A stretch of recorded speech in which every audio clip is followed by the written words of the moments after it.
bismillaahi raxmaani raxiim kulanti wacan oo wanaagsan daawadayaal kusoo dhawaada wararkii ugu dambeeyey Soomaaliya caalamka janalkeena kulmiska wararka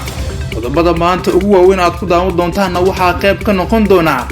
dowladda federaalka ee Soomaaliya oo shaacisay arin ay bilowday al-shabaab kadib dhacdooyinkii shabaabka looga soo horjeeday ee kacdoonka qabaylka ee ka dhacay ama ka urtaba gobolada dalka wasiir ku-xigeenka warfaafinta Soomaaliya oo arin la yaab la sheegay ayaa daawan doontaan waxaa kaloo idin haynaa aqalka dowladda hoose ee xamar oo xalay ka dhacday xil wareejinta gudoomiyaha cusub ee gobolka Banaadir ahna duqa Muqdisho gudoomiyihii hore ee gobolka Banaadir Cumar Filish oo arin mucjiso ah ka hadlay waan idin soo gudbin doonaa arintaas waxay tahay laba qodob oo laga qariyay warbaahinta shirkii lagu soo gabagabay magaalada Muqdisho madaxda maamul goboleedyada iyo dowladda federaalka ee Soomaaliya hadaba labadaas qodob muhiim muhiimka ah macluumaadka arintaas ku saabsan ayaa idin soo gudbin doonaa wafdi ka socda dowladda Qatar waxay soo gaareen Muqdisho ujeedka ayaa ah mid markaas dadka in badan aysan fahansaneen ujeedada ka dambeysay imaanka wafdigaasi dowladda Qatar ee Muqdisho ayaa sidoo kale idin soo gudbin doonaa madaxweynaha Soomaaliya oo ku sugan dalka Kenya waxa uu kulan duceed qarsoodi ah la qaatay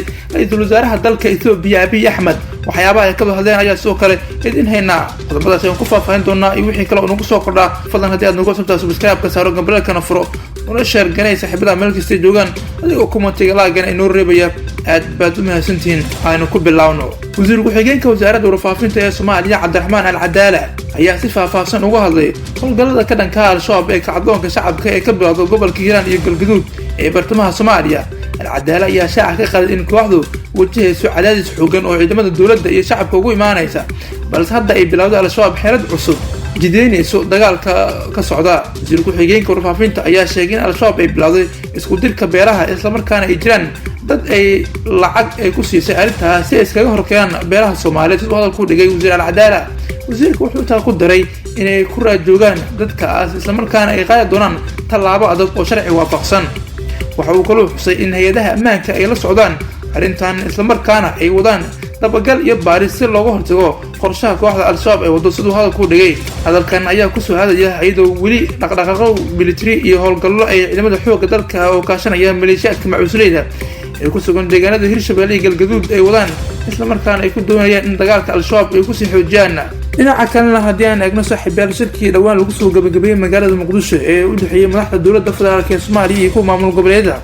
ayaa waxaa macluumaadda xasaasi ah oo la helaya waxay sheegayaan in laba qodob oo qarsoodi ah shirkaas lagu soo hadal qaaday kaas oo laga qariyay warbaahinta qeybaheeda kala duwan inkastoo warmurteedka la saaciyana ay hayeen kuwa markaasi looga hadlayay arrimaha xaaladaha guud ee dalka hadaba labada qodob maxay yihiin waan eegi doonaa marka la eego warmurteedka ay soo saareen madaxda macna la'aan ayuu noqon karaa balse waxaa jira baaliil waxyaabo aan warqadda lagu qorin balse ahamiyad weyn u lahaa shirka oo ay madaxda isku soo hadal qaadeen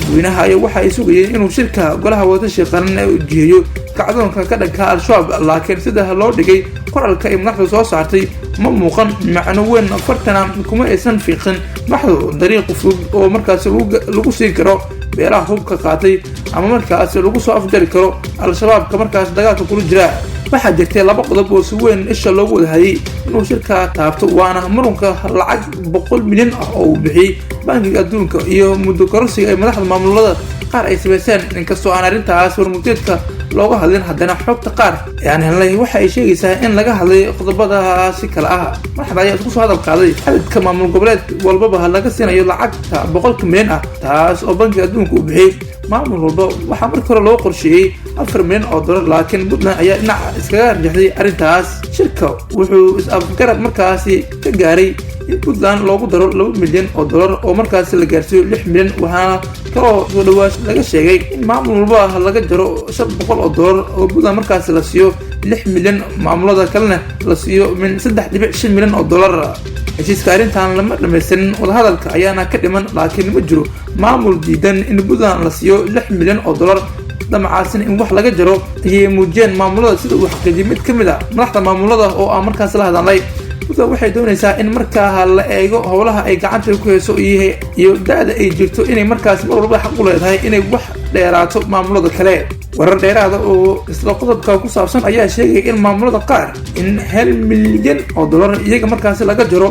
oo ay ku darto dowladda federaalka oo sidaas 2 milyan markaas dheeriga markaas lagu sii Puntland qodobka labaad ayaa ah muddo kororsiga ay sameeyeen hay'adaha markaas maamul goboleedyada dalka qodobkan oo aad isha lagu wadayay ayaa la xaqiijiyay inuu hal mar si dhulmar ah markaasi uga hadlayo madaxweynaha Soomaaliya Xasan Sheekh Maxamuud oo intuu shirka socday. madaxweynaha wuxuu ku yiri maamulada arrimaha mudugxeedka si guud ayaan go'aan ugu gaaraynaa ee wax gaagaar ah iska deeno ayuu yiri. qoqor oo qodobkaas goobta uga jawaabay ayaa waxaa la sheegay inuu markaasi yiri ma jiraan wax gooni ah oo aan markaasi wadano. hadalka madaxweyne Xasan Sheekh Maxamuud ee ah in si guud markaasi looga gaarayo mudugxeedka wuxuu daba socdaa arrin markaasi lagu gorfeeyay shirkan markii ay ka horeysay Xasan Sheekh Maxamuud iyo maamulada markaas miiska la soo saaray in la hagaajiyo mudugxeedka ugu yaraan laga fikiro in dalka uu galo markaasi laba doorashadaas hore uu daba socdo hadalka madaxweyne Xasan Sheekh Maxamuud waxay sheegaysaa in hal waqti laga dhigo doorashooyinka maamul goboleedyada midda federaalka hal marna si aan ummadda markaasi loogu lumin waqti dheeraad ah. inta sano ay kala dambeyn karaan labada doorasho ee labada heer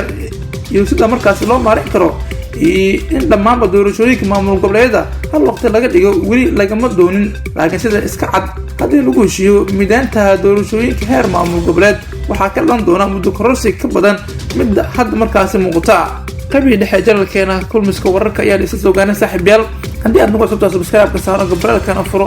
una sheer garay saaxiibada meelkastay joogaan idinkoo commentiga laagana inoo reebaya aad baad u mahadsantihiin. markaana maamulka gobolka Banaadir ee xafiiska baneynaya gudoomiyihii hore gobolka Banaadir Cumar Filish xalay munaasabad xewareejinta uu ku sameeyay aqalka dowladda hoose ayuu hadal cajiib ah ka sheegay. hadalkaasi wuxuu ahaa mid markaas horay looga aanbaran Cumar Filish. xafladda xewareejinta gudoomiyaha cusub ee gobolka Banaadir Yusuf Madaali waxaa ka soo qaybgalay mas'uuliyiin ka tirsan dowladda federaalka ee Soomaaliya bahda sportska iyo qaybaha kala duwan ee bulshada. isaguna gudoomiye Cumar Filish markaas iska mermeriyay hadaladii xanafta lahaa oo hor markaas ugu jeeday siyaasadii ka aragtay duuna isagoo aayado quraan u soo dilishay oo dil ku saabsan. waxaana Cumar Filish xalay markaas qabsay baraha bulshada sawiradiisa oo la soo dhigan waxa ay muujinayeen sida markaas lagu xun yahay hadaladii markaas hore uu yiri isagoo markaas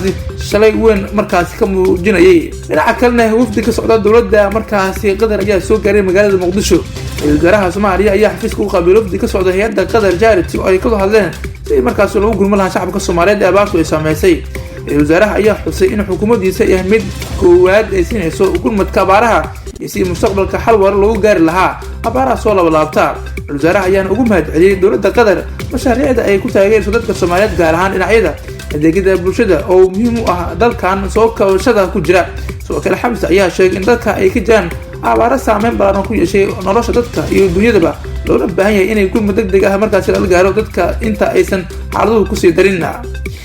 mas-uuliyiinta ka socota hay'adda Qatar Charity ayaa tilmaamay in hay-adahoodu markaasi doorkooda ay markaas ay qaadan doonto gurmadka abaaraha ka jira dalka. dowladda Qatar ayaa markaas waxa ay ka mid tahay dowladaha markaasi aadka loogu eedeeyo in faragelin shay ay ku soo dharmaha Soomaaliya inkastoo dowladdii hore ee markaas madaxweynihii hore ee Soomaaliya Maxamed Cabdullaahi Farmaajo si weyn kaalin buuxda ay ugu lahayd dalka iyo faragelin kala duwan. inkastoo dowladdan hadda xiriirkeedu aan wanaagsan hase yeeshee waxaa la fahamsan yahay in si markaasi hoose markaa loo xalinayo xiriirka labada dhinac maadaama markaasi dowlad cusub iyo nidaam cusub oo la aaminsan yahay nidaamka cusubna ee dowladda Imaaraadka Carabta ay markaas heshiisyo waaweyn iyo markaasi saaxiib dhow ay yihiin qaybna ay ka jaangoynayaan siyaasadda dalka. wararka gobolkan waxaa ugu waaweyn waxaa markaasi Abiy Ahmed wasaaraha waddanka Itoobiya oo xaalad dagaal ay ku furan yihiin ayaa markaas waxa uu kulan duceed la qaadanaya madaxweynaha Soomaaliya Xasan Sheekh Maxamuud oo ku sugan dalka Kenya oo ka qaybgalay caleemasaarka madaxweynaha dalkaasi Kenya William Samoei Ruto oo shalay markaasi lagu soo gabagabeeyay garoonka caalamiga ee Kasarani. labada mas'uul Itoobiya iyo Soomaaliya ayaa markaas si hoos ugu hadli doona xiriirkii xumaaday ee muddooyinkii ugu dambeeyay aan wanaagsaneyn. inkastoo wasaaraha dalka Itoobiya Abiy uu ka cagajiidayo in markaas uu Soomaaliya madaxdeeda ama madaxweynaha Soomaaliya uu markaas heshiis la gaaro oo ku saabsan in markaas hoos loo dhigo xiisada markaas taagan isla markaana lagu wada dhameeyo miiska arrimaha diblomaasiyadda. guud ahaan waa naga intaa wararkii waaweyn ee Soomaaliya caalamka kala socoteen janalkeena kulmiska wararka. haddii aad nagu cusubtaa fadlan subscribe saaro gabraalka furno shara garay saaxiibada meelkasta joogaan adigoo commentiga like inoo reebaya aad baad u mahadsantihiin.